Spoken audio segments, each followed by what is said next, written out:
Drugs ವಿರುದ್ಧ ಮಂಗಳೂರಿನ city bus ಒಂದು ಜಾಗೃತಿ ಮೂಡಿಸುತ್ತಿರೋ ಪ್ರಯತ್ನ ಎಲ್ಲರ ಗಮನ ಸೆಳೆದಿದೆ.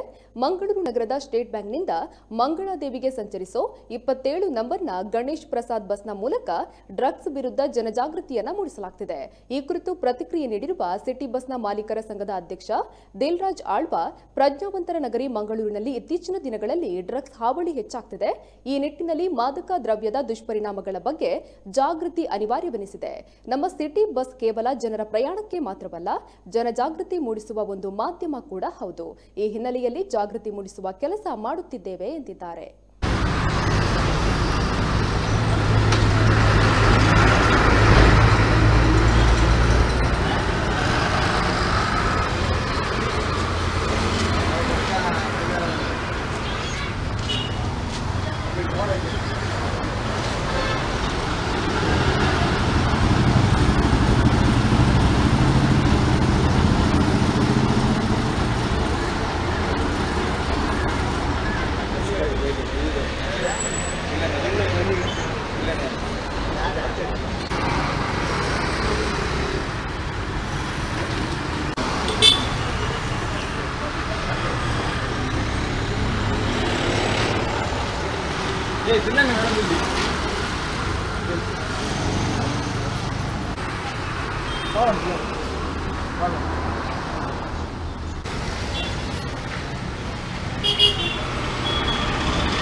ದಕ್ಷಿಣ ಕನ್ನಡದಲ್ಲಿ ನಮ್ಮ ಸಿಟಿ ಬಸ್ ಒಂದು ಲೈಫ್ ಲೈನ್ ಅಂತಲೇ ನಾವು ಕರಿತೇವೆ.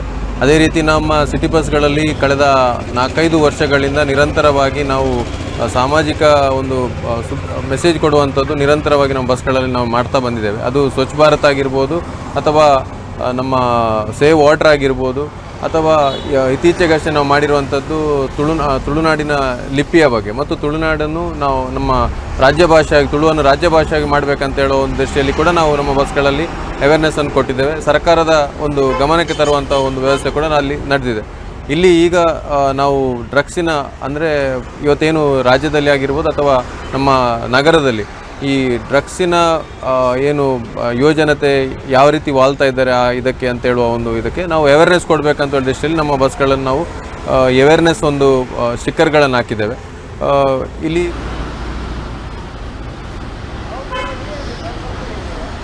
ಮುಖ್ಯವಾಗಿ ಒಂದು ನಗರದ ವ್ಯಾಪ್ತಿ ಬಸ್ಗಳಲ್ಲಿ ಓಡಾಡ್ತಿರುವಾಗ ಒಂದು ಅವೇರ್ನೆಸ್ ಬರ್ತದೆ. ಇನ್ನೊಂದು ಸರ್ಕಾರದ ಗಮನ ಇಲ್ಲಿ ಬರಬೇಕು. ಇನ್ನಂತ ಹೇಳಿದರೆ ನಾವು ಖಾಲಿ ಅವೇರ್ನೆಸ್ ಮಾತ್ರ ಅಲ್ಲ, ಇದಕ್ಕೆ ಒಂದು ಪೂರಕವಾಗಿ ಸರ್ಕಾರ ಇದಕ್ಕೆ ಆದಷ್ಟು ಕಠಿಣ ಕ್ರಮಗಳನ್ನು ಕೈಗೊಳ್ಳುವ ದೃಷ್ಟಿಯಲ್ಲಿ ಕೂಡ ಇದೊಂದು ಅವೇರ್ನೆಸ್ ಆಗಿ ನಾವು ಬಸ್ಗಳಲ್ಲಿ ನಾವು ಇದನ್ನು ಇಂಪ್ಲಿಮೆಂಟ್ ಮಾಡಿದ್ದೇವೆ.